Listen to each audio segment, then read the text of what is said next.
കണ്ണൂരിൽ പയ്യന്നൂരിൽ വീട്ടിൽ കയറി കഴുത്തിൽ കത്തിവെച്ച് വയോധികയുടെ സ്വർണം കവർന്നു.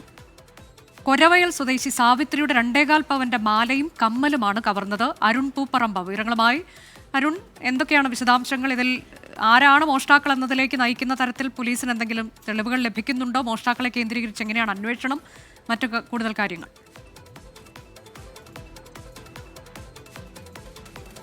അനുജ, മോഷ്ടാക്കളെ കണ്ടുപിടിക്കുന്നതിന് അല്ലെങ്കിൽ അതിൽ പോലീസിനെ സഹായിക്കാവുന്ന ഒരു CCTVയുടെ ദൃശ്യം മാത്രമാണ് നിലവിൽ പോലീസിന് ലഭിച്ചിട്ടുള്ളത്. ആ വീടിന് തൊട്ട് സമീപം റോഡിനോട് ചേർന്ന ഭാഗത്തുള്ളൊരു CCTV അയാൾ ഈ കവർച്ചയ്ക്ക് ശേഷം ഓടിപ്പോകുന്ന ദൃശ്യമാണ്. കനത്ത മഴയ്ക്കിടെ ഓടിപ്പോകുന്ന ദൃശ്യമാണ് ആ CCTVയിലുള്ളത്. പോലീസ് അത് കേന്ദ്രീകരിച്ചുകൊണ്ടാണ് അന്വേഷണം നടക്കുന്നത്. ഇന്ന് രാവിലെ 10 മണിയോടെയാണ് ഈ കവർച്ച ഉണ്ടായിട്ടുള്ളത്. 66-കാരിയായിട്ടുള്ള സാവിത്രി വീട്ടിൽ തനിച്ചായിരുന്നു. ഭർത്താവ് ജോലിക്കായി പോയതാണ്, വർക്ക്ഷോപ്പിൽ ജോലിക്കായി പോയതാണ്. അതിനിടെയാണ് ഈ കവർച്ച ഉണ്ടായത്. വീട്ടിന്റെ കോളിംഗ് ബെൽ അടിച്ചതിന് ശേഷം സാവിത്രി വന്ന് വാതിൽ തുറക്കുന്നു. വാതിൽ തുറന്ന ഉടൻ തന്നെ പെട്ടെന്ന് കഴുത്തിൽ കയറി പിടിച്ച് കത്തി കഴുത്തിൽ വെക്കുകയായിരുന്നു.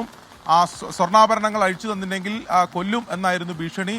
അതേ തുടർന്ന് കഴുത്തിലുണ്ടായിരുന്ന മാലയും അതോടൊപ്പം തന്നെ കമ്മലും ഈ മോഷ്ടാവ് കവർന്നിട്ടുണ്ട്. അതിനുശേഷം അയാൾ ഓടി രക്ഷപ്പെടുകയായിരുന്നു. എന്തായാലും പയ്യന്നൂർ പോലീസ് സ്ഥലത്തെത്തി അന്വേഷണം ആരംഭിച്ചിട്ടുണ്ട്. ഞാൻ നേരത്തെ സൂചിപ്പിച്ച പോലെ ഒരു CCTV ദൃശ്യം ലഭിച്ചിട്ടുണ്ട്. അത് കേന്ദ്രീകരിച്ചുകൊണ്ടാണ് അന്വേഷണം ഇപ്പോൾ പുരോഗമിക്കുന്നത്. കണ്ണൂരിലാണ് പയ്യന്നൂരിൽ വീട്ടിൽ കയറി കഴുത്തിൽ കത്തിവെച്ച വയോധികയുടെ സ്വർണം കവർന്നത്. മോഷ്ടാക്കളെ കേന്ദ്രീകരിച്ച് അന്വേഷണം നടക്കുന്നുണ്ട്.